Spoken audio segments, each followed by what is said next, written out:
السلام عليكم ورحمة الله وبركاته.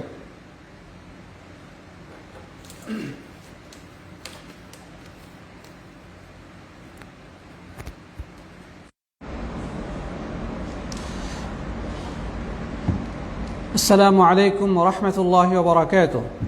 بسم الله الرحمن الرحيم. الحمد لله حمد الشاكرين،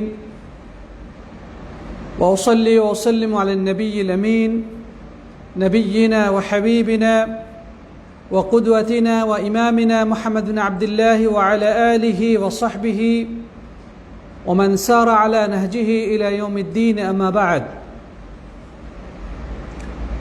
আমরা সর্বপ্রথম সেই মহান আল্লাহ সুবহানাহু ওয়া তাআলার নিমিত্তে অবনত মস্তকে কালিমাতুশ শুকর আদায় করছি, যিনি আমাদেরকে ফেসবুক লাইভের মাধ্যমে কোরআনে কারীমের তাফসিরে ক্লাসে অংশগ্রহণের তৌফিক দান করেছেন। এজন্য আমরা সেই মহান আল্লাহ সুবহানাহু ওয়া তাআলার শাহী দরবারে শুকরিয়া আদায় করি, কৃতজ্ঞতা বাণী উচ্চারণ করি, সকলেই পড়ি আলহামদুলিল্লাহ। অতঃপর অবরিত সালাত ও সালাম বর্ষিত হোক সর্বকালের সর্বশ্রেষ্ঠ মহামানব, জাতি ধর্ম বর্ণ গোত্র ভাষা নির্বিশেষে সকল মানুষের সর্বোৎকৃষ্ট আদর্শ অনুকরণীয় অনুসরণীয় মহান ব্যক্তিত্ব আল্লাহ সুবহানাহু ওয়া তাআলা, যাকে বিশ্ব মানবতাকে সত্যের পথ দেখানোর জন্যে ধ্বংস এবং বিপর্যয়ের হাত থেকে রক্ষা করে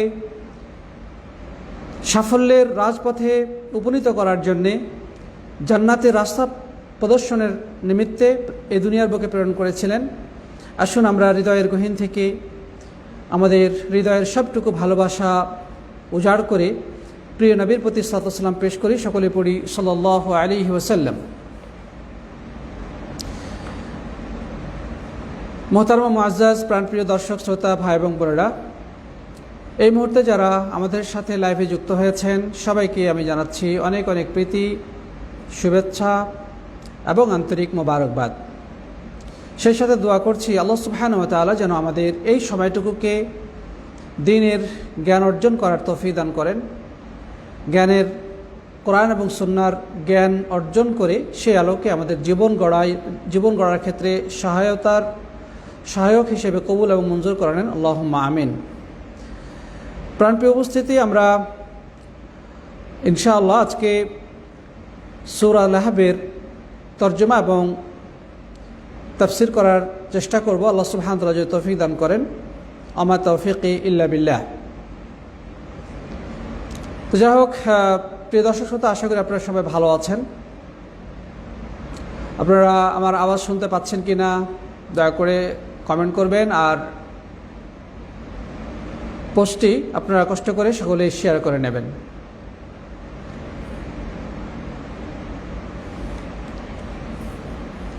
যে তাহলে আমরা মূল আলোচনায় চলে যেতে চাই।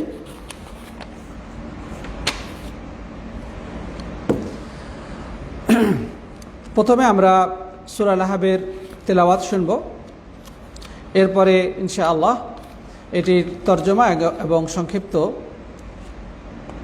তাফসির করার চেষ্টা করব, আল্লাহ যদি তৌফিক এনায়েত করেন। আমা তাওফীকি ইল্লা বিল্লাহ।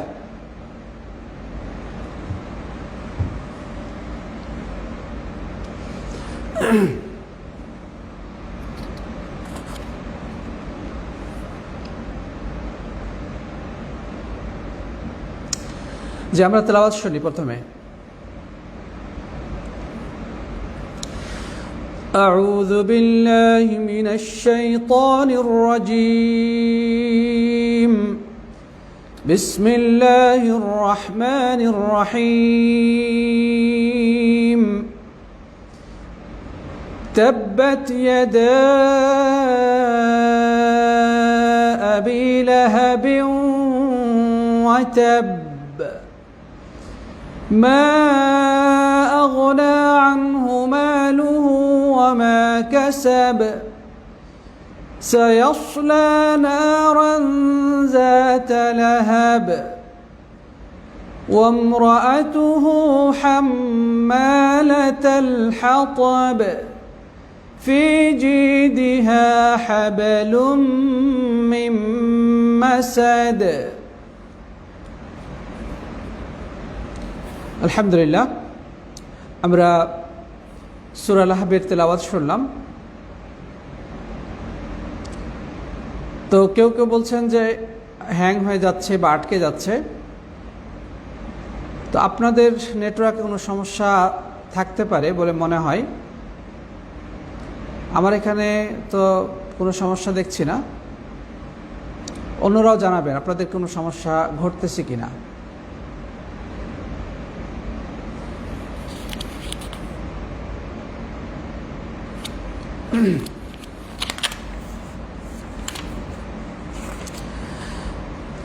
যে প্রিয় বন্ধুগণ, আমরা সূরা লাহবের তেলাওয়াত শুনলাম। এ পর্যায়ে এর তরজমা এবং তাফসীর শুনবো ইনশাআল্লাহ। আল্লাহ তাআলা তৌফিক দান করুন। বিসমিল্লাহির রহমানির রহিম।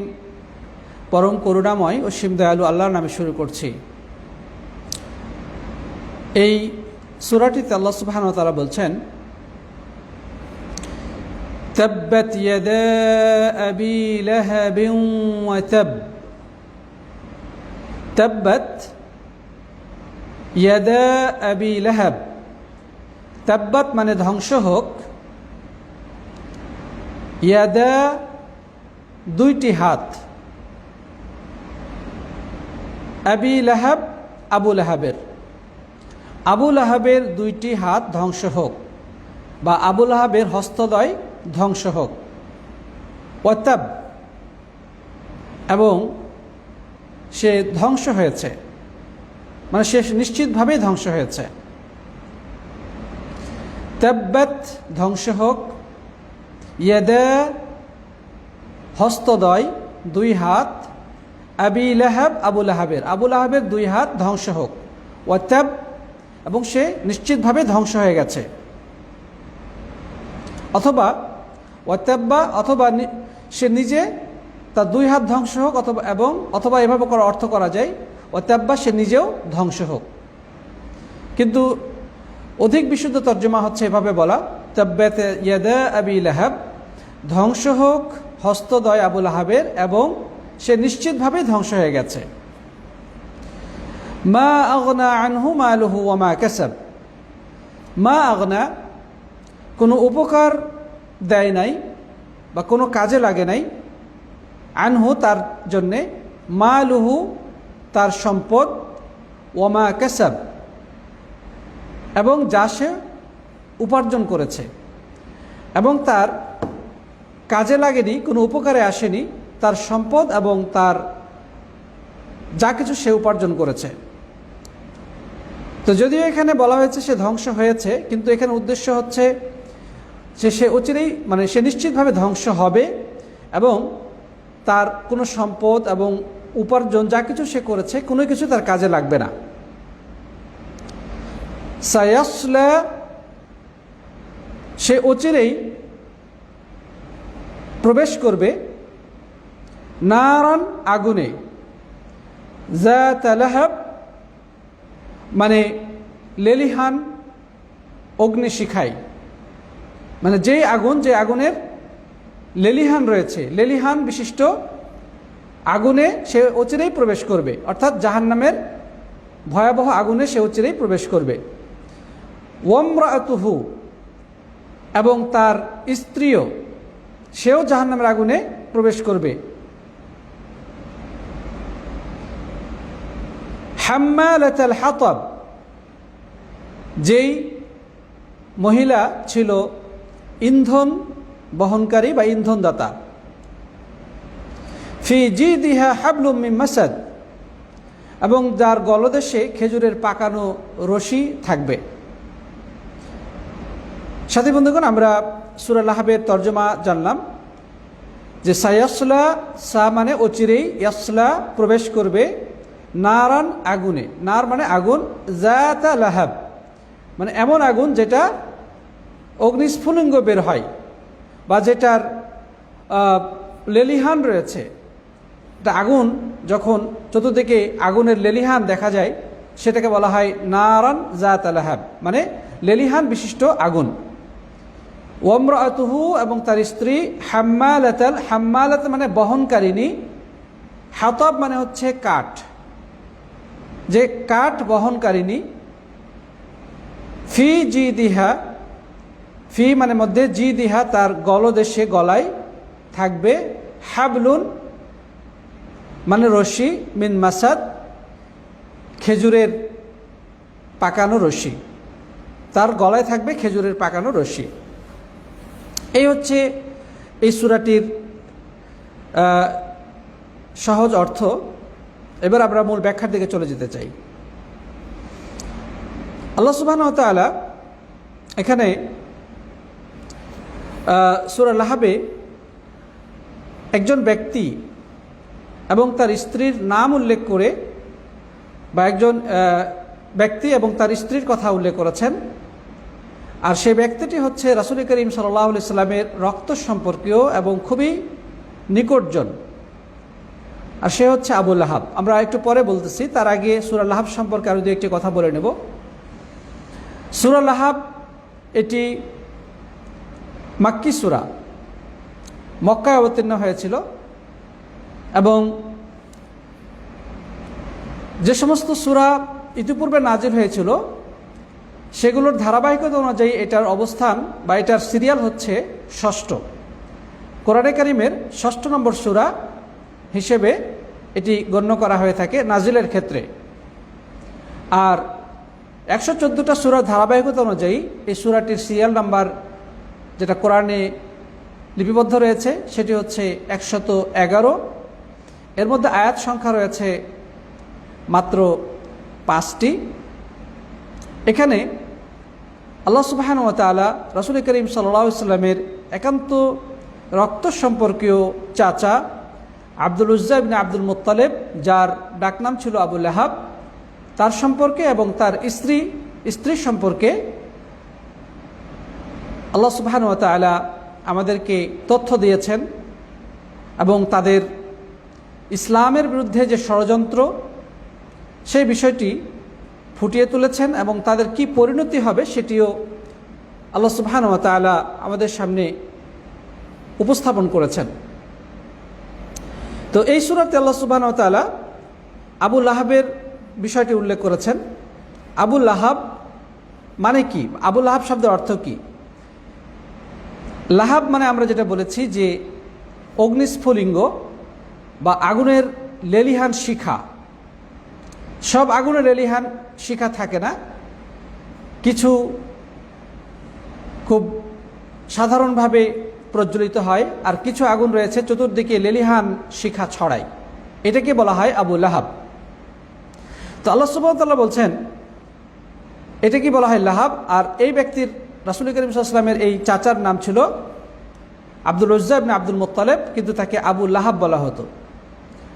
যাই হোক, আল্লাহ তাআলা বলছেন তাব্বাত মানে ধ্বংস হোক, ইয়াদা দুই হাত, আবি লাহাব আবু লাহাবের। এখানে মূলত আল্লাহ সুবহানাহু ওয়া তাআলা আবু লাহাবের দুই হাত ধ্বংস কামনা করেছেন, দুই হাতের ধ্বংস কামনা করেছেন। এটি হচ্ছে একটি দোয়া, মানে ধ্বংস হোক। কেন? সে দুই হাত দিয়ে রাসূল করিম সাল্লাল্লাহু আলাইহি ওয়াসাল্লামকে নানাভাবে কষ্ট দিয়েছে। সে রাসূল করিম সাল্লাল্লাহু আলাইহি ওয়াসাল্লামকে প্রস্তর নিক্ষেপে ক্ষতবিক্ষত করেছে, আহত করেছে, যার কারণে আল্লাহ সুবহানাহু ওয়া তাআলা প্রথমেই তার ধ্বংস কামনা করলেন, যে ধ্বংস হোক আবু লাহাব এর দুই হাত, যেই হাত দ্বারা রাসূল করিম সাল্লাল্লাহু আলাইহি ওয়াসাল্লামের গায়ে আঘাত করেছিল, আল্লাহ রাসূল সাল্লাল্লাহু আলাইহি ওয়াসাল্লামের দিকে পাথর নিক্ষেপ করে তাকে আহত করেছে, রক্তে রঞ্জিত করেছে। ওই দুই হাত ধ্বংস হয়ে যাক। ইমাম ইবনে কাসির রাহিমাহুল্লাহ বলছে এটি হচ্ছে তার ব্যাপারে একটি বদদোয়া বা তার অকল্যাণ কামনা, তার ধ্বংস কামনা। একজন মানুষ সে কত বড় অপরাধী হলে স্বয়ং আল্লাহ সুবহানাহু ওয়া তাআলা তার বিষয়টি উল্লেখ করে কোরআনে কারীমের সূরা নাজিল করতে পারেন, তা ভাবতেও গা শিউরে ওঠে। সে প্রিয় নবী সাল্লাল্লাহু আলাইহি সাল্লামের খুবই নিকটজন ছিল। তারপরেও তার শত্রুতার ক্ষেত্রে অন্যান্য মানুষ থেকে সে ছিল অগ্রগামী। একে বলা হতো আবু উতাইবা, কিন্তু তাকে আবু লাহাব হিসেবে এই কারণে সে বলা হয়েছে এবং এ কারণে সে আবু লাহাব হিসেবে পরিচিত যে তার চেহারা ছিল খুবই সুন্দর। আমরা যেমন কারো ব্যাপারে বলে থাকি যে চেহারাটা যেন আগুন, মানে খুবই উজ্জ্বল, খুব সুন্দর আকর্ষণীয় চেহারার অধিকারী ছিল। কিন্তু আল্লাহ সুবহানাহু ওয়া তাআলা মানুষের চেহারা দেখেন না। সে ছিল অনেক সম্পদশালী, আল্লাহ সুবহানাহু ওয়া তাআলা কারো সম্পদের দিকে তাকান না। সে ছিল সমাজের নেতৃস্থানীয়, কুরাইশদের মধ্যে সম্ভ্রান্ত, এবং আমরা জানি আরবদের মধ্যে কুরাইশ ছিল সর্বশ্রেষ্ঠ বংশ, যেহেতু রাসূল করিম সাল্লাল্লাহু আলাইহি সাল্লাম এই বংশের ছিলেন। সর্বশ্রেষ্ঠ এই বংশের একজন অন্যতম সর্দার, অন্যতম শীর্ষস্থানীয় ব্যক্তি হচ্ছে আবু লাহাব, আব্দুল মুত্তালিব এর পুত্র, রাসূল করিম সাল্লাল্লাহু আলাইহি সাল্লামের আপন চাচা, এবং সমাজে তার নাম, যশ, খ্যাতি সবই ছিল। তার অনেক স্ত্রী, তার অনেক সন্তান ছিল। তার স্ত্রী আবু সুফিয়ানের বোন, সেও আবু সুফিয়ান রাদিয়াল্লাহু তাআলা আনহুর বোন, সেও একজন সমাজের সম্ভ্রান্ত ব্যক্তি হিসেবে পরিগণিত হতো। তার মানে বংশীয় ক্ষেত্রে, সম্পদের ক্ষেত্রে, তার শ্বশুর গোষ্ঠীর দিক থেকে, তার চেহারার সৌন্দর্য, সব কিছুর দিক থেকে সে ছিল খুবই উঁচু মানের।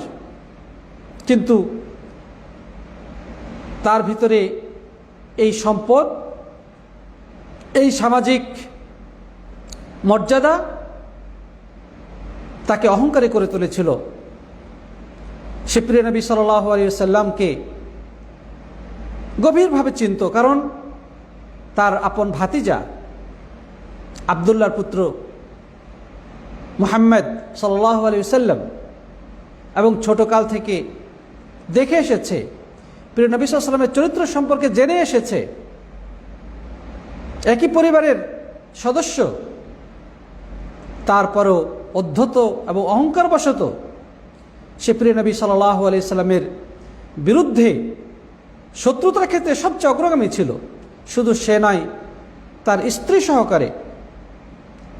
এর বিপরীতে আমরা যদি দেখি, তারই আপন ভাই আবু তালেব প্রিয় নবী সাল্লাল্লাহু আলাইহি ওয়াসাল্লামকে কতটা গভীরভাবে ভালোবাসত, কতটা রাসূল করিম সাল্লাল্লাহু আলাইহি ওয়াসাল্লামকে আগলে রাখত, কতভাবে তাকে সাহায্য করত। সে সাহায্য করত তার গোত্রপ্রীতির কারণে, তার আপন ভাতিজা হিসেবে, তার রক্তের সম্পর্ক, নিজস্ব বংশ সেই হিসেবে। যদিও সে ইসলাম কবুল করেনি, কিন্তু তার ভিতরে গোত্রপ্রীতির প্রবল থাকার কারণে, বা তার ভিতরে আত্মমর্যাদা থাকার কারণে সে কখনোই চাইতো না তার ভাতিজা মুহাম্মদ সাল্লাল্লাহু আলাইহি ওয়াসাল্লাম সমাজে লাঞ্ছিত হোক, তার সম্মানহানি হোক, সে চাইতো না। যার কারণে সে তার সর্বস্ব দিয়ে আল্লাহ রাসূল সাল্লাল্লাহু আলাইহি ওয়াসাল্লামকে আগলে রেখেছিল। তার দাওয়াতকে চতুর্দিকে ছড়িয়ে দেওয়ার ক্ষেত্রে সাহায্য সহযোগিতা করেছিল। পক্ষান্তরে তার আপন ভাই আবু লাহাব, আব্দুল উজ্জা, সে শত্রুতার ক্ষেত্রে সকল সীমার লঙ্ঘন করেছিল। আল্লাহ রাসূল সাল্লাল্লাহু আলাইহি ওয়াসাল্লামের বিরোধিতায় সে পথে প্রান্তরে সর্বত্র লেগে থাকত, খুব বেশি কষ্ট দিয়েছিল। তাই তো আল্লাহ সুবহানাহু ওয়া তাআলা তার ধ্বংস কামনা করে এই আয়াত নাজিল করেন। আল্লাহ তাআলা বলছেন, তাব্বাত ইয়াদা আবি লাহাব, ধ্বংস হোক হস্তদয় আবু লাহাবের, ওয়া তাব, এবং সে নিশ্চিতভাবে ধ্বংস হবে। আমরা যদি বলি ধ্বংস হয়েছে, কিন্তু এটা নিশ্চয়তার অর্থ বোঝায়, কিন্তু উদ্দেশ্য হলো সে নিশ্চিতভাবেই ধ্বংস হবে। আল্লাহু আকবার। ইমাম ইবনে কাসির রাহিমাহুল্লাহ বলছে প্রথমটি হচ্ছে দোয়া, দ্বিতীয়টি হচ্ছে খবর। অর্থাৎ এটি হচ্ছে খবর, অর্থাৎ সে ধ্বংস হবে, এটা আল্লাহ সুবহানাহু ওয়া তাআলা খবর দিয়ে দিচ্ছেন। তো যাই হোক, তারিক বিন আব্দুল আল মুহারিবি থেকে বর্ণিত, তিনি বলেন, আমি দেখেছি রাসূল করিম সাল্লাল্লাহু আলাইহি ওয়াসাল্লাম লাল পোশাক পরিধান করে জুল মাজাজ বাজারে হেঁটে চলেছেন এবং মানুষকে আহ্বান জানাচ্ছেন, মানুষকে দাওয়াত দিচ্ছেন। তখন তার দাওয়াতের মূল বিষয়বস্তু ছিল মানুষকে আল্লাহ সুবহানাহু ওয়া তাআলার উবুদিয়তের দিকে আহ্বান করা, তাকে ইলাহ হিসেবে স্বীকৃতি দেওয়ার দাওয়াত।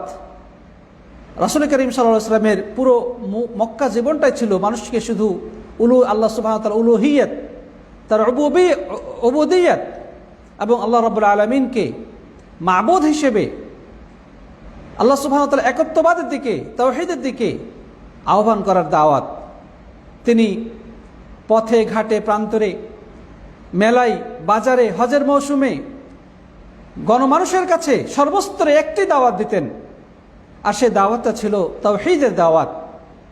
সেটি হচ্ছে আল্লাহ সুবহানাহু ওয়া তাআলা একত্ববাদের দাওয়াত, লা ইলাহা ইল্লাল্লাহর দাওয়াত, আল্লাহকে ইলাহ হিসেবে, মাবুদ হিসেবে গ্রহণ করার এবং স্বীকারোক্তি প্রদানের দাওয়াত, বিশ্বাসের দাওয়াত। তিনি মক্কি জীবনে ইসলামের আরও বিধিবিধান ছিল, সেগুলো নিয়ে দাওয়াতি কাজ করেন নাই, সেগুলোর দিকে মানুষকে ডাকেন নাই। তার দাওয়াতের মূল বিষয় ছিল এটা, ইয়া আইয়ুহান নাস কুলু লা ইলাহা ইল্লাল্লাহ তুফলিহু, হে মানুষেরা তোমরা বলো লা ইলাহা ইল্লাল্লাহ, আই লা মা'বুদা বিহাক্কিন ইল্লাল্লাহ, আল্লাহ ছাড়া সত্য কোনো উপাস্য নেই। তোমরা কাবার অধিবাসী, তোমরা কাবার চতুর্দিকে তওয়াফ করো, সাই করো, তোমরা হজে যাও, কিন্তু তোমরা কাবার চতুর্দিকে অসংখ্য মূর্তি বসিয়েছ, ছোট বড় অসংখ্য মূর্তি তোমরা নিজেরা স্থাপন করেছ এবং সেগুলোর উদ্দেশ্যে তোমরা পূজা অর্চনা করো। মক্কাতে আল্লাহ রাসূল সাল্লাল্লাহু আলাইহি ওয়াসাল্লাম সচক্ষে সেই মূর্তিগুলো দেখতে পাচ্ছেন। আরবের মুশরিকরা তারা সেই মূর্তির কাছে তারা মান্যত করে, পশু জবাই করে, বিপদ আপদে সেগুলোর কাছে সাহায্য প্রার্থনা করে এবং তারা পশু জবাই করে সেগুলোর রক্ত ওই মূর্তির গায়ে লেপন করে। এভাবে করে তারা ওই মূর্তির পূজা করত, অথচ কাবার চতুর্দিকে তারা সেগুলোকে বসিয়ে একটি ছোট্ট জনাকীর্ণ স্থানকে তারা বিশাল মন্দিরে পরিণত করেছিল। আল্লাহ রাসূল সাল্লাল্লাহু আলাইহি সাল্লাম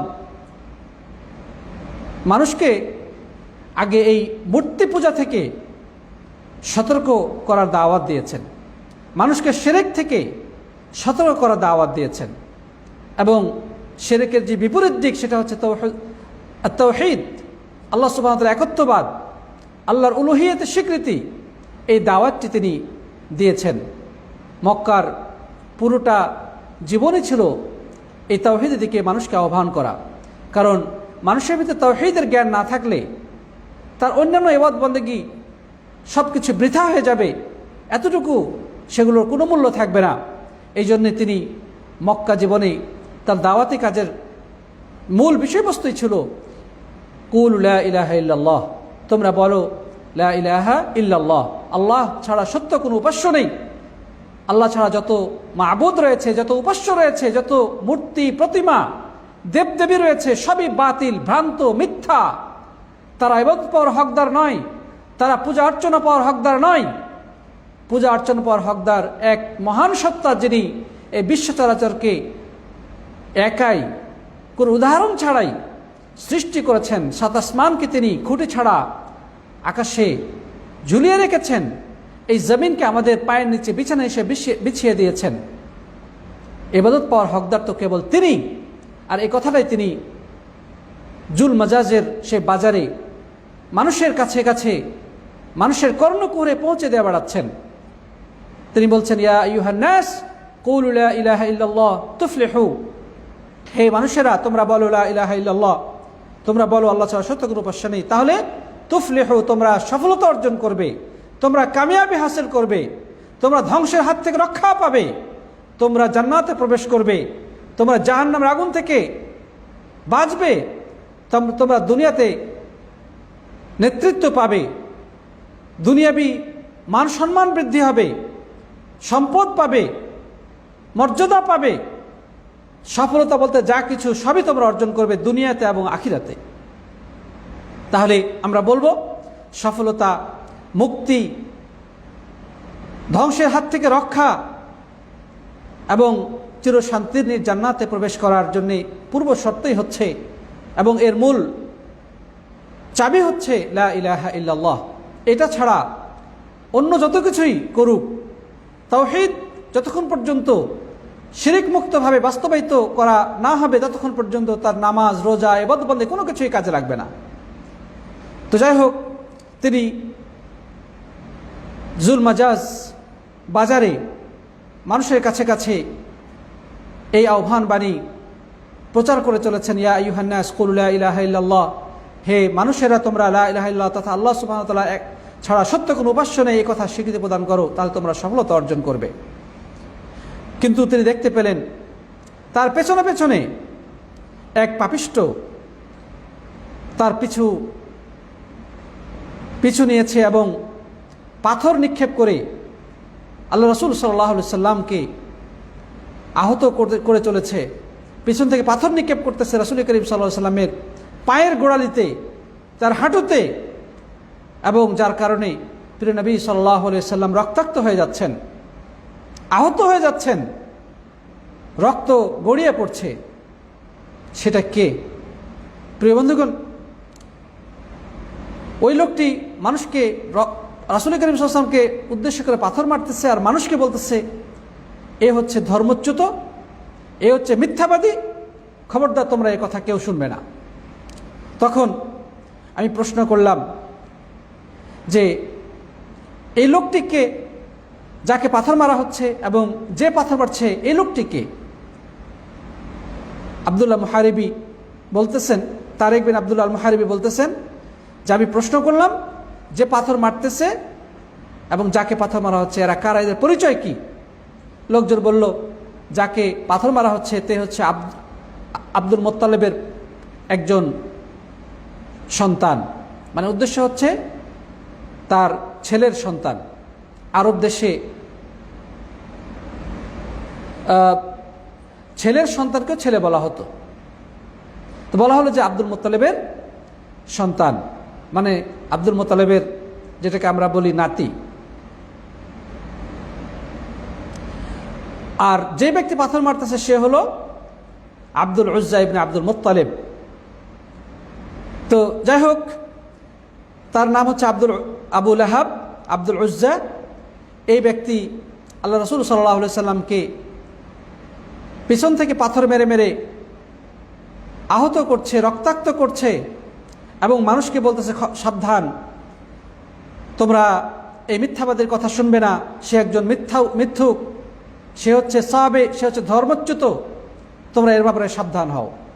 তা আল্লাহ নবী সাল্লাল্লাহু আলাইহি সাল্লাম মানুষকে লা ইলাহা ইল্লাল্লাহর দিকে দাওয়াত দিচ্ছেন, আর এই পাপিষ্ঠ মানুষকে ডাকতেছে যেন মানুষ আল্লাহ নবী সাল্লাল্লাহু আলাইহি সাল্লামের কথা না শুনে তাওহীদের পথ থেকে দূরে সরে যায়। সে কত বড় পাপিষ্ঠ, সে মানুষকে আল্লাহর পথ থেকে দূরে সরানোর জন্যে চেষ্টা করতেছে, রাসূল করিম সাল্লাল্লাহু আলাইহি সাল্লামকে আঘাত করতেছে এবং প্রিয় নবী সাল্লাল্লাহু আলাইহি সাল্লামকে সে নানাভাবে, এর আগে তো নানাভাবে নির্যাতন করতই, প্রকাশ্যে জনসম্মুখে সে রাসূল করিম সাল্লাল্লাহু আলাইহি সাল্লামকে এভাবে অপমান, অপদস্থ এবং সরাসরি শারীরিকভাবে তাকে আহত করে চলেছে। প্রিয় বন্ধুগণ, এরপরে আল্লাহ সুবহানাহু ওয়া তাআলা তিনি সাত আসমান থেকে সব দৃশ্য দেখছেন। মানুষ যা কিছুই করুক না কেন আল্লাহ রাব্বুল আলামিনের দৃষ্টির বাইরে কোনো কিছুই নয়। তিনি সব কিছু দেখেন, সব কিছু শুনেন, কিন্তু কখনই তিনি তৎক্ষণাৎ জবাব দেন কখনো সুযোগ দেন, পরবর্তীতে আবার সময় অনুযায়ী পরবর্তীতে আল্লাহ সুবহানাহু ওয়া তাআলা তাকে উচিত শিক্ষা দেন। এটা আল্লাহ সুবহানাহু ওয়া তাআলার নিয়ম। কখনো তিনি সরাসরি জবাব দেন, কখনো বিলম্বে জবাব দেন। আল্লাহ রাব্বুল আলামিন সাত আসমান থেকে এই ভয়াবহ দৃশ্য অবলোকন করে বিশ্ব মানবতার সামনে একটি দার্স বা শিক্ষা হিসেবে এই সূরাটি অবতীর্ণ করে দিলেন। তাব্বাত ইয়াদা আবি লাহাব, ধ্বংস হোক আবু লাহাবের দুই হাত, এবং ধ্বংস হোক সে নিজে, বা ধ্বংস হোক আবু লাহাবের দুই হাত, এবং সে নিশ্চিতভাবেই ধ্বংস হয়ে যাবে। প্রিয় বন্ধুগণ, শুধু এক্ষেত্রে নয়, সে অনেক টাকা পয়সার মালিক ছিল, তার অনেকজন সন্তান ছিল। সে কি বলতো? সে গর্ব অহংকার করে বলতো, ইন কানা মা ইয়াকুলু ইবনু আখি হাক্কান ফাইন্নী আফতাদি নাফসি ইয়াউমাল কিয়ামাহ বিমালি ওয়া ওয়ালাদি। আমার ভাতিজা যে কথা বলে বেড়াচ্ছে, যেদিকে মানুষকে ডাকতেছে, এটা যদি সত্য হয়ে থাকে, আর সে বলতেছে যে আমি জাহান্নামের আগুনে পুড়ব, তাহলে তাহলে আমি বলে দিতে চাই যে আমি কিয়ামতের দিন আমার টাকা পয়সা, ধন সম্পদ যা কিছু আছে, আমার সন্তান সন্ততি যারা আছে, সবার বিনিময়ে আমি জাহান্নামের আগুন থেকে মুক্তি পেয়ে যাব। সে কথা বলতো।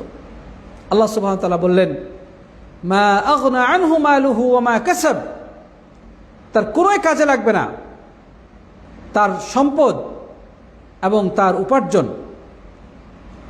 প্রিয় বন্ধুগণ, সম্পদ অর্থাৎ তার যত টাকা পয়সা, ধন দৌলত যা কিছু রয়েছে, এগুলো তার কোনোই কাজে লাগবে না। আর ওমা কাসাব মানে যা সে অর্জন করেছে, এর দ্বারা উদ্দেশ্য হচ্ছে তার সন্তান সন্ততি। তার সন্তানরাও কিয়ামতের দিন তার এতটুকু উপকার করতে পারবে না। ধন সম্পদ দিয়ে আল্লাহ রাব্বুল আযাব থেকে রক্ষা পাওয়া সম্ভব নয়। কিয়ামত দিন তাকে, তার সন্তানরা তাকে বাঁচানোর জন্য কেউ ছুটে আসবে না। দুনিয়ার বুকে মানুষ যখন একে অপরের প্রতি জুলুম করে, তখন অনেক সময় আমাদের সমাজে যা চলে, টাকা দিয়ে, ঘুষ দিয়ে বিভিন্নভাবে নিজেকে বাঁচিয়ে নেওয়া সম্ভব, বাঁচিয়ে নিতে পারে। তারপরে তাকে রক্ষা করার জন্য তার জ্ঞাতিগোষ্ঠী ছুটে আসে, তার সন্তানরা তাকে আগলে রাখে। কিন্তু কিয়ামতের দিন মানুষের টাকা পয়সা, ধন সম্পদ, তার জ্ঞাতিগোষ্ঠী, তার প্রিয়জন, সন্তান সন্ততি কেউ ছুটে আসবে না। সকলে নিজের মুক্তি চিন্তায় বিভোর থাকবে। আল্লাহ তাআলা বলছেন, ইয়াউমা ইয়াফিরুল মারউ মিন আখিহি ওয়া উম্মিহি ওয়া আবিহি ওয়া সাহিবাতিহি ওয়া বানিহি। সেদিন মানুষ পলায়ন করবে তার ভাইকে দেখে, তার ভাই থেকে মানুষ পলায়ন করবে। রক্তের বাঁধন সেদিন কোনো কাজে লাগবে না। ওয়া উম্মিহি ওয়া আবিহি, তার মা থেকে, তার বাবা থেকে, তার স্ত্রী থেকে, তার সন্তান সন্ততি থেকে। আল্লাহ সুবহানাহু ওয়া তাআলা এখানে সূরা আবাসার মধ্যে বলে দিলেন স্পষ্টভাবে, মানুষের ভাই, তার বাবা, মা, সন্তান সন্ততি, স্ত্রী, পরিবার কেউ তার কাজে লাগবে না। সবাই তাকে দেখে পালাবে, কেউ এতটুকু পরিচয় নেবে না। কারণ তারা দিব্য চক্ষে তাদের সামনে ভয়াবহ অবস্থা দেখতে পাচ্ছে। তাদের কি পরিণতি হবে, তারা কোন বিপর্যয়ের মুখে পতিত হবে, এই দুশ্চিন্তায় তারা অস্থির। সেখানে একে অপরকে সাহায্য করবে, একে অপরের বিপদে এতটুকু হেল্প করবে, এই চিন্তা কারোই থাকবে না। আল্লাহ সুবহানাহু ওয়া তাআলা এখানে সে কথাই বলছেন যে আবু লাহাবের সহায় সম্পত্তি, তার টাকা পয়সা, তার ধন দৌলত, তার সন্তান, তার রক্তের বাঁধন কেউ এতটুকু উপকার করতে পারবে না। সম্পূর্ণই অকেজ হবে, বৃথা হবে, কাজে লাগবে না। সুতরাং এই টাকা পয়সার, সম্পদের, ধন দৌলতের অহংকার করে কোনো লাভ নেই। জ্ঞাতিগোষ্ঠীর শক্তি প্রদর্শন করে কোনো ফায়দা নেই। সে নিশ্চিতভাবেই ধ্বংস হবে। আল্লাহু আকবার। আল্লাহ সুবহানাহু ওয়া তাআলা কত কঠিন ভাষায় বললেন। আল্লাহ রসুল সাল্লাল্লাহু আলাইহি সাল্লামের উপরে এই কোরআনের আয়াত নাজিল হয়েছে। আল্লাহ নবী সাল্লাল্লাহু আলাইহি সাল্লাম এই আয়াত তেলাওয়াত করেছেন সাহাবীদের কাছে, তারা সেগুলো সংরক্ষণ করেছেন, তারা লিপিবদ্ধ করেছেন, মুখস্থ করেছেন। তার চাচার সম্পর্কে আল্লাহ রাব্বুল আলামিন ৭ আসমান থেকে আয়াত নাজিল করে দিচ্ছেন। তাহলে কি বুঝতে পারলাম? রক্তের সম্পর্ক আখিরাতে কোনো কাজে লাগবে না। আল্লাহ রাসূল সাল্লাল্লাহু আলাইহি সাল্লাম তার নিজের চাচা, তার ব্যাপারে আল্লাহর পক্ষ থেকে এমন ভয়াবহ আযাবের হুমকি দেওয়া হলো, তার ধ্বংস কামনা করা হলো। সুতরাং কে কোন বংশের মানুষ, কার পরিবার কত বড়, তার পরিবার, তার বংশ পরম্পরা কত উন্নত, কত উচ্চ, এগুলো সামান্যতম গণনার মধ্যে পড়বে না। আল্লাহ রাসূল সাল্লাল্লাহু আলাইহি সাল্লাম বলেছেন, ইন্নাল্লাহা লা ইয়ানজুরু ইলা সুওয়ারিকুম ওয়ালা ইলা আমওয়ালিকুম ওয়ালাকিন ইয়ানজুরু ইলা কুলুবিকুম ওয়া আমালিকুম। যে আল্লাহ তাআলা মানুষের চেহারা দেখবেন না, তার সম্পদ দেখবেন না, কিন্তু মানুষের দেখবেন তিনি কলব এবং কর্ম, মানুষের অন্তরগুলো এবং আমলগুলো তিনি দেখবেন। তা আবু লাহাবের কি ছিল না? তার চেহারার সৌন্দর্য, স্মার্টনেস, তার সম্পদ, অঢেল প্রপার্টিজ সবই ছিল, কিন্তু এগুলো তাকে মুক্তি দিতে পারবে না, কাজে লাগবে না। প্রিয় বন্ধুগণ, সুতরাং আমাদের যাদের সম্পদ নিয়ে আমরা আত্মহংকারে ডুবে আছি, স্মার্টনেস, শারীরিক সৌন্দর্য, গঠন, এসব দিয়ে যারা মানুষের কাছে অহংকার করে, অন্যের সামনে নিজেকে বড় করে উপস্থাপন করে, হক সত্য জানার পরেও সেগুলোকে প্রত্যাখ্যান করে, ক্ষমতার মোহ, সামাজিক মর্যাদা, নেতৃত্ব, এগুলোতে যারা হাবুডুবু খাচ্ছে, এই সমস্ত মোহে যারা হাবুডুবু খাচ্ছে, তাদের জন্যে এই আয়াতটাই যথেষ্ট হতে পারে, তাদের সতর্ক হওয়ার জন্য এই আয়াতটাই যথেষ্ট হতে পারে যে আবু লাহাবের মতো ব্যক্তিকে যেখানে আল্লাহ সুবহানাহু ওয়া তাআলা হুমকি দিয়েছেন ভয়াবহ আযাবের, এবং স্পষ্টভাবে বলে দিয়েছেন যে তার সম্পদ কোনো কাজে লাগবে না। সুতরাং বর্তমান বিশ্ব যেভাবে অর্থের পিছনে, ক্ষমতার পেছনে অন্ধের মতো ছুটে বেড়াচ্ছে, ক্ষমতার মোহে সামান্য ক্ষমতা পেয়ে যারা আজকে মানুষকে নানাভাবে জুলুম নির্যাতন করছে, মানুষের উপরে অত্যাচার করছে, যারা মানুষকে নানাভাবে অপমান অপদস্থ করার জন্যে ষড়যন্ত্র করছে, তাদের সতর্ক হওয়ার জন্যে সূরা লাহাবই যথেষ্ট হতে পারে। প্রিয় বন্ধুগণ, আল্লাহ সুবহানাহু ওয়া তাআলা এরপরে যেটা বললেন, সায়াসলা নারান যাতা লাহাব, অচিরেই সে প্রবেশ করবে। শুধু ধ্বংস কামনা করে শেষ করা হয় নাই, আখিরাতের কি ভয়াবহ পরিণত হবে সেটা আল্লাহ সুবহানাহু ওয়া তাআলা এখানে বলে দিলেন। সায়াসলা, সে অচিরেই ধ্বংস হয়ে যাবে, অচিরেই সে লেলিহান অগ্নিশিখার মধ্যে প্রবেশ করবে, জাহান্নামের আগুনে প্রবেশ করবে, যেই জাহান্নামের আগুন থেকে লেলিহান শিখা লক লক করে চতুর্দিকে ছড়িয়ে পড়ছে। সেই ভয়াবহ আগুনে এই আবু লাহাব প্রবেশ করবে। সাথী বন্ধুগণ, জাত লাহাব, ইবনে কাসির রাহিমাহুল্লাহ বলছেন, জাত শিরারিন ওয়া লাহাবিন ওয়া ইহরাকিন শাদীদ। আগুনের ভয়াবহতা কেমন হবে সেটা বোঝানো হয়েছে। আগুন মানেই তো ধ্বংসাত্মক, আগুন মানেই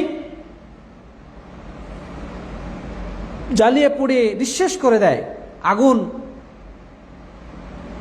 মানুষের এই কোমল চামড়াকে বশীভূত করে একেবারে শেষ করে দেয়। সে আগুনের বৈশিষ্ট্য আল্লাহ সুবহানাহু ওয়া তাআলা আরও উল্লেখ করতেছেন, জাত লাহাব, জাত শিরার, যার লেলিহান শিখা বের হচ্ছে, লাহাব, যা অগ্নিস্ফুলিঙ্গ বের হচ্ছে, ওই ইহরাকিন শাদীদ, এবং আগুনের প্রজ্বলন, এই আগুনের প্রজ্বলনটা হবে খুবই ভয়াবহ। দেখেন, সাধারণ আগুন আর লেলিহান বিশিষ্ট আগুনের মধ্যে অবশ্যই পার্থক্য রয়েছে। মোমবাতির মিটিমিটি আগুন, চুলার আগুন, আর কলকারখানায় যে আগুন দ্বারা লোহাকে মুহূর্তের মধ্যে গলিয়ে দেওয়া হয়, অনেক ভারী ধাতব বস্তুকে গলিয়ে দেওয়া হয়, সেই দুই ধরনের আগুনে অবশ্যই পার্থক্য রয়েছে। তাপমাত্রা ক্ষেত্রে পার্থক্য রয়েছে। জাহান্নামের আগুন তো এমনি ভয়াবহ, দুনিয়ার আগুনের থেকে 70 গুণ বেশি তাপমাত্রা। সেখানে আবার বলা হচ্ছে জাত লাহাব, মানে যে আগুন থেকে লক লক করে অগ্নিশিখা বের হয়, লেলিহান বের হয়, এবং এর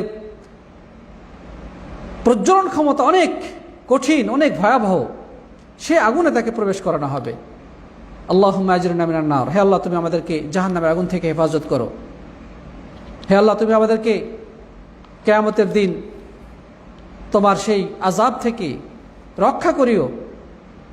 আমরা এই আমাদের কোমল শরীর, এই রক্ত মাংসের গড়া শরীর তোমার আযাব সহ্য করার মতো ক্ষমতা রাখে না। সুতরাং তুমি দয়া করে আমাদেরকে কিয়ামতের সে ভয়াবহ আযাব থেকে হেফাজত করো। আল্লাহুম্মা আমিন।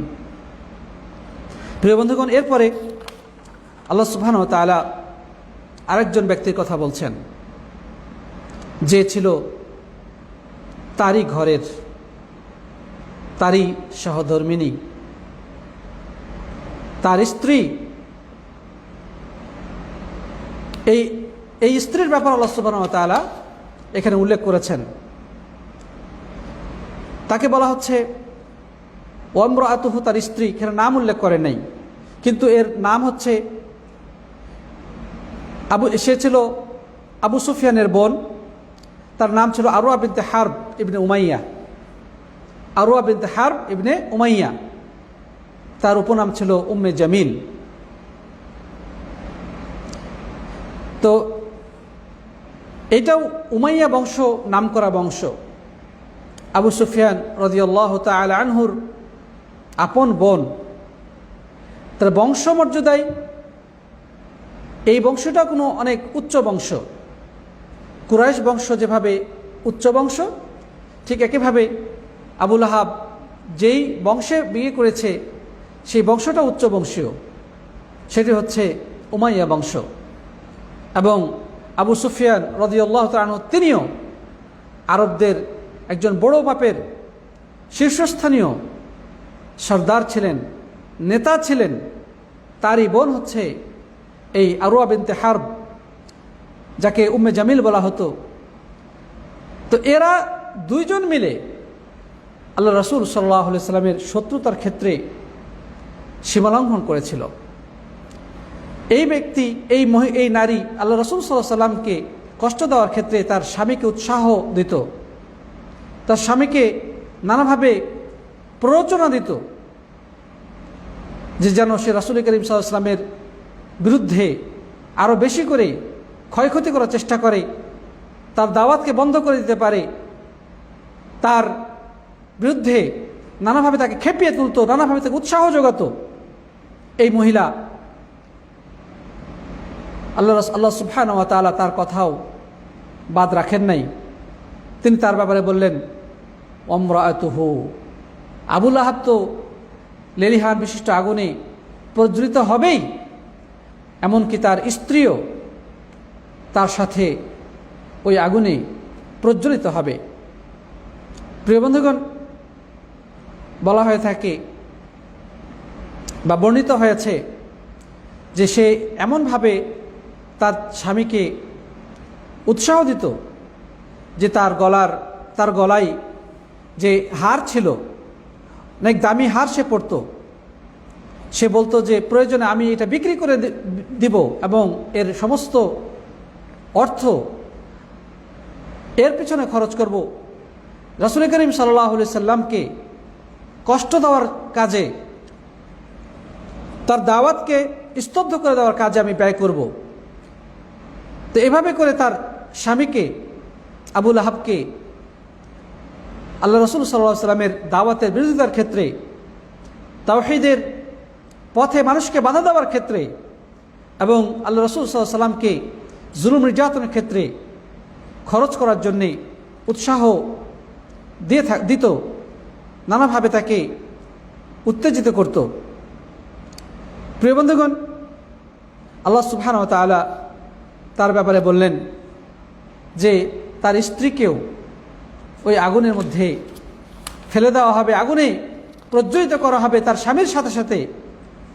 আল্লাহ সুবহানাহু ওয়া তাআলা এরপরে যেটা বললেন যে আমরাতু হাম্মালাতুল হাতাব, তার স্ত্রী যে ছিল ইন্ধন বহনকারিণী বা কাষ্ঠ সংগ্রহকারিণী, কাষ্ঠ বহনকারিণী। এখানে দুই ধরনের ব্যাখ্যায় ওলামায়ে কেরাম উল্লেখ করেছেন, মুফাসসিরিন কেরাম উল্লেখ করেছেন। সেটা হচ্ছে যে তাফসীর ইবনে কাসিরে বলা হয়েছে যে তাহমিলুল হাতাব ফাতুলকি আলা যাওজিহা লিয়াজদাদা আলা মা হুয়া ফীহি, যে ইবনে কাসির রাহিমাহুল্লাহ বলছেন হাম্মালাতুল হাতাব মানে কাঠ বহনকারিণী দ্বারা উদ্দেশ্য হচ্ছে যে জাহান্নামের আগুনে যখন তার স্বামীকে প্রজ্বলিত করা হবে, বশীভূত করা হবে, তখন তার স্ত্রী সে জাহান্নামের মধ্যে লাকড়ি সংগ্রহ করে, কাঠ সংগ্রহ করে তার স্বামীর গায়ের উপরে ফেলবে, যাতে আগুন আরও বেশি প্রজ্বলিত হয়, আরও বেশি আযাব, আরও বেশি কষ্ট পায়। জাহান্নামের আগুনের মধ্যে এই স্ত্রী তার স্বামীর উপরে এইভাবে কাঠ ফেলবে। এই জন্য আল্লাহ সুবহানাহু ওয়া তাআলা এখানে তাকে বলেছেন হাম্মালাতুল হাতাব বা কাঠ বহনকারিণী। তবে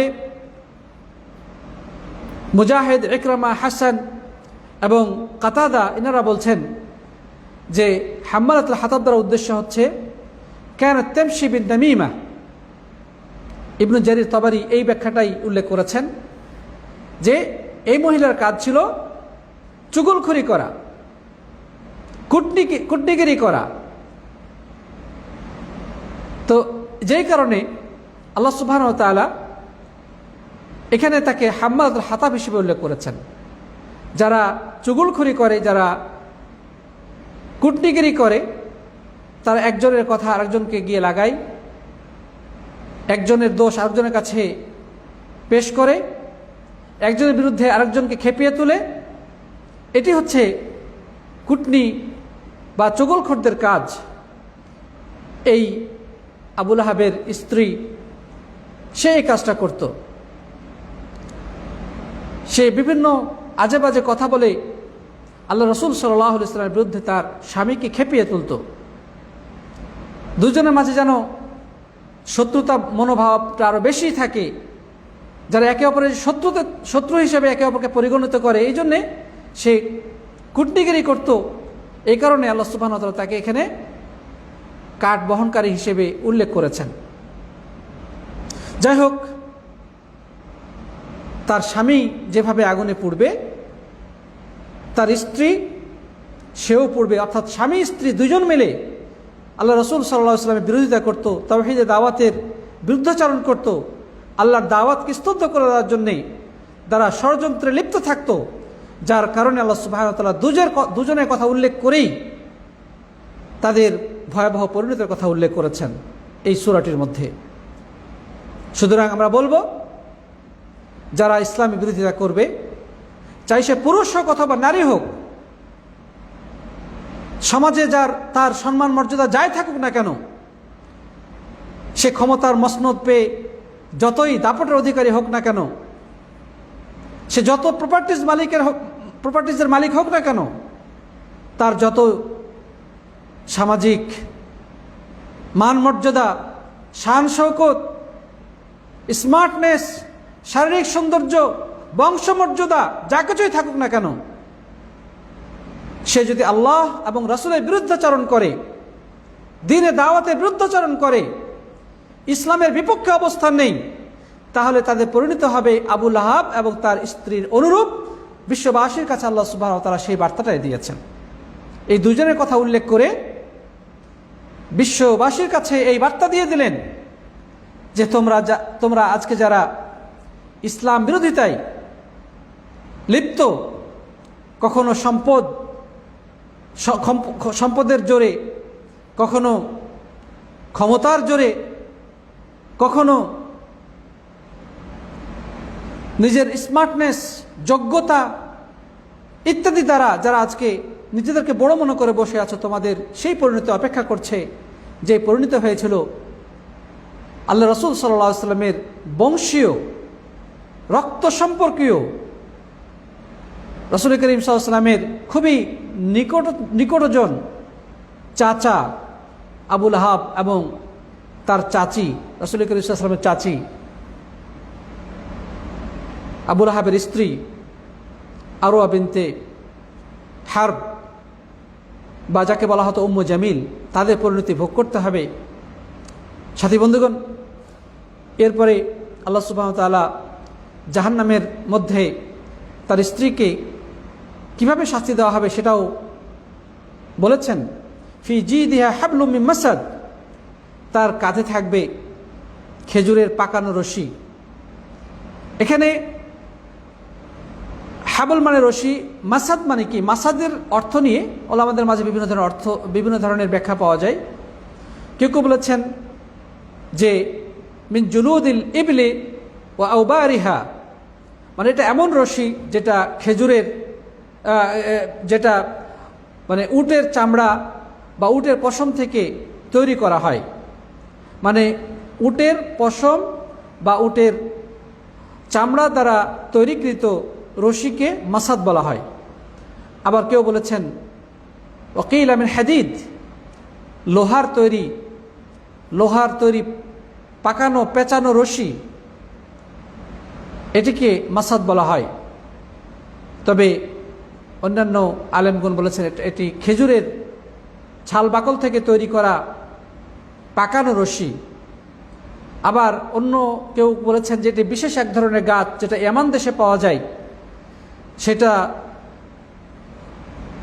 পেঁচিয়ে রশি তৈরি করা যেত।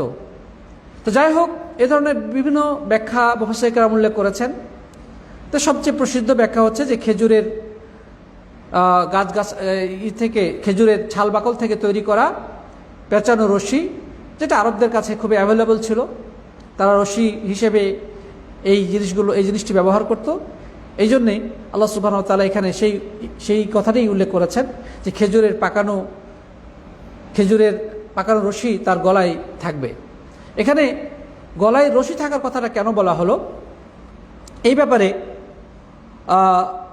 আলেমগণ উল্লেখ করেছেন যে তার গলায় আগুন রশি পরানো হবে এই কারণে যে গলায় রশি পেঁচিয়ে জাহান্নামে আগুনে উপরে উঠানো হবে, আবার নিচে নামানো হবে, নিচে নিক্ষেপ করা হবে।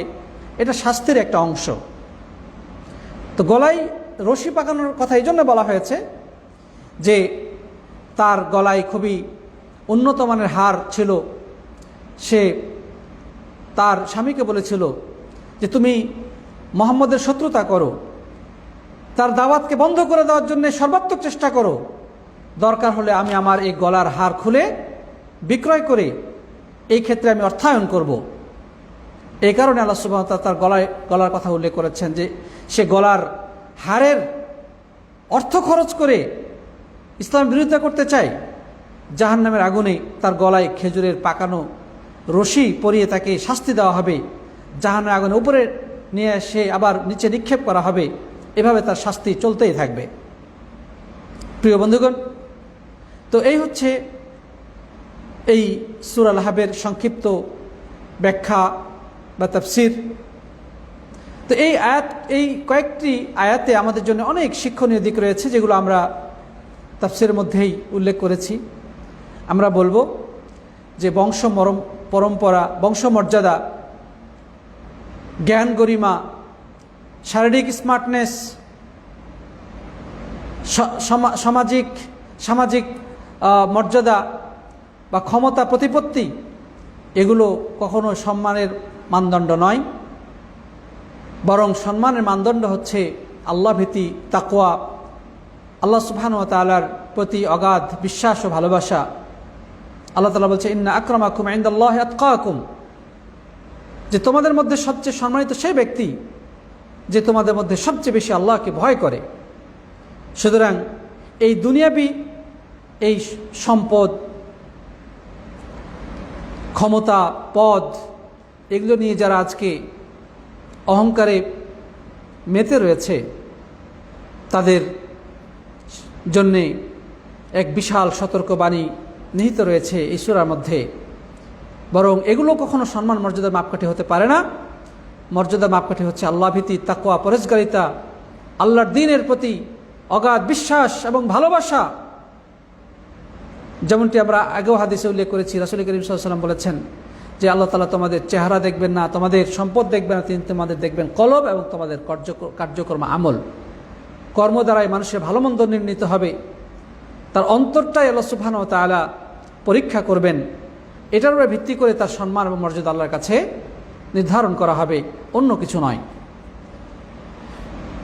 এই সূরা থেকে আরেকটি শিক্ষা আমরা পাই, সেটি হচ্ছে আল্লাহ নবী সাল্লাল্লাহু আলাইহি সাল্লাম যে সত্য নবী, কোরআন যে নির্ভুল সত্য,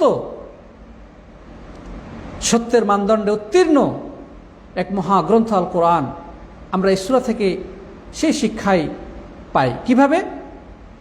এই সূরাটি নাজিল হয়েছিল মক্কায়, ইসলামের প্রথম যুগে, যেমনটি আমরা বলেছি। এবং সূরা নাজিলের ক্ষেত্রে সিরিয়াল অনুযায়ী এই সূরাটি ৬ষ্ঠ নম্বর সূরা। তার মানে একেবারে ইসলামের প্রথম যুগে, কোরআন নাজিলের প্রথম যুগে এই সূরাটি নাজিল হয়েছিল। এরপরে আল্লাহ রাসূল সাল্লাল্লাহু আলাইহি ওয়াসাল্লাম দীর্ঘ সময় মক্কায় দাওয়া ইলা আল্লাহর কাজ করেছেন।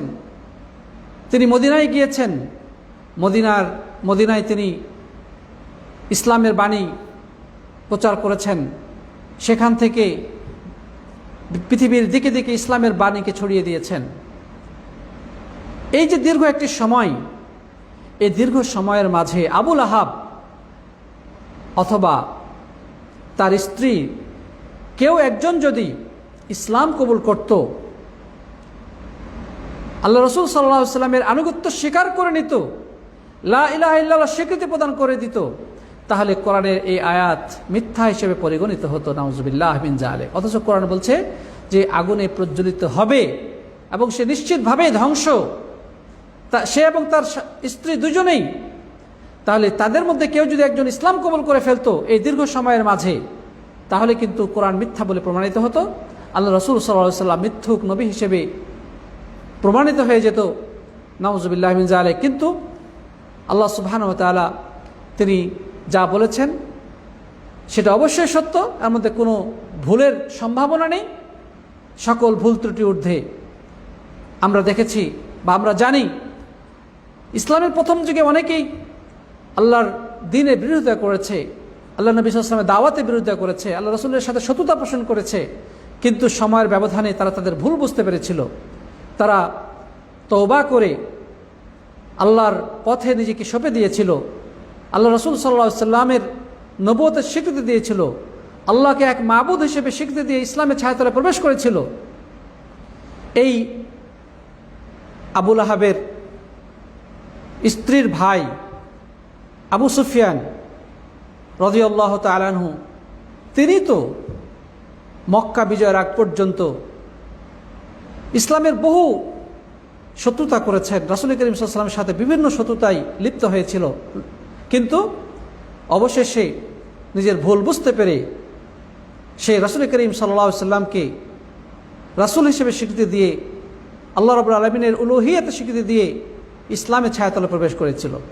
তো যদি আবুল আহাব অথবা তার স্ত্রী অথবা দুজনেই যদি তাদের ভুল বুঝতে পেরে কালিমার স্বীকৃতি দিয়ে ফেলতো, নবী সাল্লাল্লাহু আলাইহি ওয়াসাল্লামকে নবী হিসেবে মেনে নিত, তাহলে কিন্তু এই কোরআনের এই সতর্কবার্তা কী হয়ে যেত? ভুল প্রমাণিত হয়ে যেত, মিথ্যা প্রমাণিত হয়ে যেত। কিন্তু সেটা হয় নাই।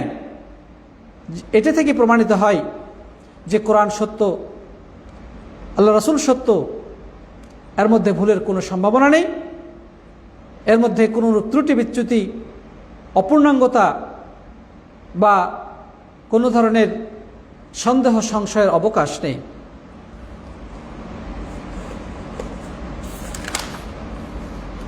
তারপরে আমরা আরেকটি শিক্ষা পাই এখান থেকে, যে মানুষ যদি আল্লাহর নাফরমানি করে, আল্লাহর বিরুদ্ধাচরণ করে, দ্বীনের বিরুদ্ধাচরণ করে, তাহলে তার সম্পদ, তার অর্থকড়ি, টাকা পয়সা কোনো কিছুই কাজে লাগবে না।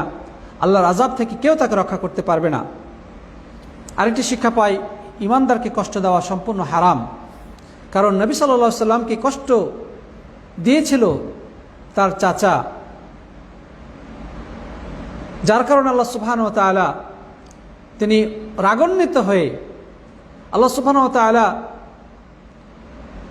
ওই আবু লাহাবকে অভিশপ্ত করে সূরা নাজিল করেছেন। এখান থেকে আমরা বুঝতে পারলাম কোন ইমানদারকে কষ্ট দেওয়া দূরে থাক, সেখানে একজন দায়ী আল্লাহ তো দূরে থাক, আল্লাহর পথের একজন দায়ী, একজন আলেম, তাকে কেউ যদি অসম্মান করে, তার ক্ষতি করার চেষ্টা করে, তাকে কষ্ট দেয়, তাহলে তাদের পরিণতি হবে আবু লাহাবের মতো। কোনো নারী যদি কোনো মুমিনকে কষ্ট দেয়, তারও পরিণত হবে আবু লাহাবের স্ত্রীর মতো। সুতরাং পুরুষ হোক নারী হোক, যে বা যারাই ইসলামের বিপক্ষে অবস্থান নেবে, তাদেরকে আবু লাহাব এবং তার স্ত্রীর ভাগ্য বরণ করতে হবে। ভয়াবহ বিপর্যয় তাদের জন্য অপেক্ষা করছে যদি তারা দুনিয়ার বুকে তওবা করে আল্লাহর পথে ফিরে না আসে, ইসলামের কাছে নিজেদের জীবনকে সঁপে না দেয়। আল্লাহ সুবহানাহু ওয়া তাআলার কাছে দোয়া করি, তিনি যেন আমাদেরকে সঠিক পথ অনুযায়ী আমাদের বাকি জীবন অতিবাহিত করার তৌফিক দান করেন, আল্লাহুম্মা আমিন। আমরা যেন দ্বীন ইসলামকে বুকে ধারণ করে, সত্যকে বুকে আগলে রেখে আমাদের বাকি জীবন অতিবাহিত করতে পারি, আল্লাহুম্মা আমিন। আর যারা আজকে না জেনে না বুঝে সত্য থেকে বিচ্যুত, দ্বীনের দাওয়াতকে স্তুত করে দেওয়ার জন্যে নানা ষড়যন্ত্রে লিপ্ত রয়েছে, যারা নিজের অর্থ সম্পদ, প্রভাব প্রতিপত্তি, ক্ষমতার দাপট ইত্যাদিকে নিজেদের সম্মানের মানদণ্ড হিসেবে নির্ধারণ করে নিয়েছে এবং অহংকারে ফেটে পড়ছে, আল্লাহ যেমন তাদেরকে হেদায়েত দান করে, আল্লাহ রাব্বুল আলামিন তাদেরকে যেন সত্যের পথে নিয়ে আসেন, আল্লাহ সুবহানাহু ওয়া তাআলা তাদেরকে যেন তাদের বক্রপাত থেকে হেফাজত করেন। আমরা সেই দোয়া করব। আল্লাহর কাছে আমরা আরও দোয়া করব, তিনি যেন আমাদেরকে কোরআনে কারীম ভালোভাবে বুঝার এবং সেই আলোকে আমাদের জীবন গঠনের তৌফিক এনায়েত করেন, আল্লাহুম্মা আমিন। যারা তখন আলোচনা শুনেছেন সবাইকে অনেক অনেক ধন্যবাদ এবং কৃতজ্ঞতা জ্ঞাপন করে আজকের ক্লাস এখানেই সমাপ্ত করছি। হাযা ওয়া সাল্লাল্লাহু আলা নবিয়িনা মুহাম্মদ ওয়া আলা আলিহি ওয়া সাহবিহি আজমাইন। সুবহানাকা আল্লাহুম্মা বিহামদিকা আশহাদু আল লা ইলাহা ইল্লা আনতা আস্তাগফিরুকা ওয়া আতুবু ইলাইক।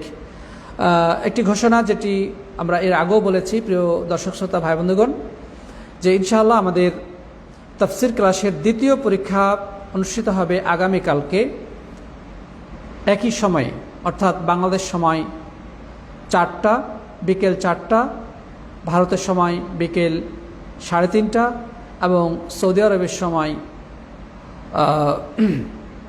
দুঃখিত, বাংলাদেশ সময় রাত 7টা আর ভারতের সময় 6:30 এবং সৌদি আরবের সময় বিকেল 4টায়। তো আপনাদের সবাইকে আমি আহ্বান জানাবো, আপনারা আমাদের দেওয়া পিডিএফ থেকে পড়াশোনা করবেন এবং যে ক্লাসে আমরা যে লেকচারগুলো দিয়েছি সেগুলো শোনার চেষ্টা করবেন। আমরা আমাদের হোয়াটসঅ্যাপ এবং টেলিগ্রাম গ্রুপগুলোতে আমাদের বক্তৃতার অডিও রেকর্ড দিয়ে থাকি, MP3 দিয়ে থাকি, আপনারা সেগুলো শোনার চেষ্টা করবেন। আর যাদের বক্তৃতা মিস হয়ে গেছে আমাদের পেজে এসে ভিডিওগুলো শুনতে পারবেন, সবগুলোই রয়েছে। আশা করি আপনারা ভালোভাবে আল্লাহর দ্বীন শেখার উদ্দেশ্য নিয়ে, নাম্বার পাওয়ার উদ্দেশ্য নয়, আল্লাহর দ্বীনকে সঠিকভাবে বোঝার উদ্দেশ্যে আপনারা অবশ্যই পরীক্ষা অংশগ্রহণ করবেন। পরীক্ষা নাম্বার পাওয়াটা মূল কথা নয়, শেখাটাই হলো মূল কথা। আল্লাহর কোরআন জানা, আল্লাহর আয়াত, আল্লাহর দ্বীন, আল্লাহর বাণী সম্পর্কে জ্ঞান অর্জন করা, এটি হচ্ছে মূল টার্গেট। সুতরাং আমরা কেউ পিছুপা থাকবো না, আমরা সকলেই চেষ্টা করব এই পরীক্ষাটায় অংশগ্রহণ করার। তো ইনশাআল্লাহ আল্লাহ তাআলার কাছে আমরা সেই দোয়া করি, আল্লাহ রাব্বুল আলামিন সবাইকে তৌফিক দান করুন। একজন প্রশ্ন করেছেন যে ছোটোকালে পড়েছিলাম যে রাসূল করিম সাল্লাল্লাহু আলাইহি ওয়াসাল্লামের চলার পথে এক নারী কাঁটা দিত। কাঁটা দেওয়ার কাহিনী এটা বানোয়াট, এটা ভিত্তিহীন, এটা হাদিসসম্মত নয়। জি, তাহলে আজকের মতো বিদায় নিচ্ছি। জাযাকুমুল্লাহ খায়র। আসসালামু আলাইকুম ওয়া রাহমাতুল্লাহি ওয়া বারাকাতুহু।